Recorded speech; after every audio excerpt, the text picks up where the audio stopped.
खांडवा गांव में 7 बजाने को थे। खांडवा गांव में हर शाम की तरह गांव में घंटी की आवाज गूंज रही थी। सब लोग 7 बजाने से पहले अपने अपने घरों की खिड़की और दरवाजे बंद कर दिया करते थे। हर आम आदमी से लेकर श्रीमंत लोग भी बंद कर दिया करते। उसी गांव में राणा सा और उसका बेटा देव दोनों एक घर में रहते थे। राणा सा अपने बेटे देव को बोलते हैं, बेटा देव जल्दी जाके सारे खिड़की दरवाजे बंद करो, 7 बजने वाले हैं।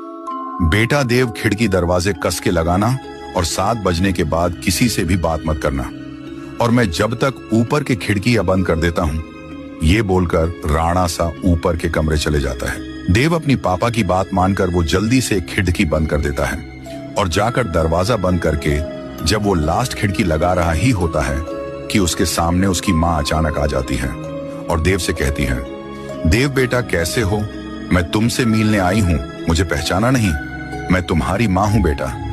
उतने में देव हिचकिचाते हुए कहा, मम्मी तुम यहाँ कैसे?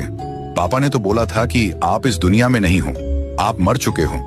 ये बात सुनकर माँ बोली, नहीं तो देखो मुझे, मैं तो जिंदा हूं पापा, झूठ बोल रहे हैं। चलो बेटा अब दरवाजा खोलो, मैं ज्यादा देर तक बाहर खड़ी नहीं रह सकती, वह लोग आ जाएंगे। फिर देव बोला, हाँ हाँ मम्मी मैं अभी दरवाजा खोलता हूँ। ये कहकर देव ने जाके दरवाजा खोल दिया। दरवाजा खुलने के बाद मम्मी अंदर आने लगी। दूसरी तरफ राणा सा नीचे आ गया। आते से ही उसने मम्मी को आते देख जल्दी दरवाजा बंद कर दिया और एक बाजू की खिड़की सब बंद करने के बाद राणा सा देव के पीछे गुस्से से आवाज लगाई। देव पीछे मुड़ा।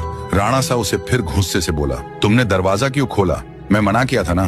फिर देव बोला, पर पापा बाहर मम्मी खड़ी थी।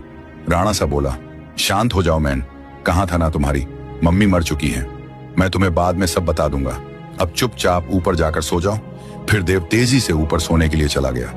देव अपने कमरे में आकर बिस्तर पर करवटें लेकर सो रहा था। देव को अपनी माँ की याद सताती गई। उसके मन में कई सवाल घूम रहे थे और जब सुबह हुई तो राणा सा देव को लेकर कहीं तो ले जाने लगा। वो देव को लेकर गांव के रास्ते पर लेके आया और देव को बोला, देखो बेटा ये वही रास्ता है जहां पर तुम्हारी मम्मी मरी थी। कैसे देव की मम्मी? राणा सा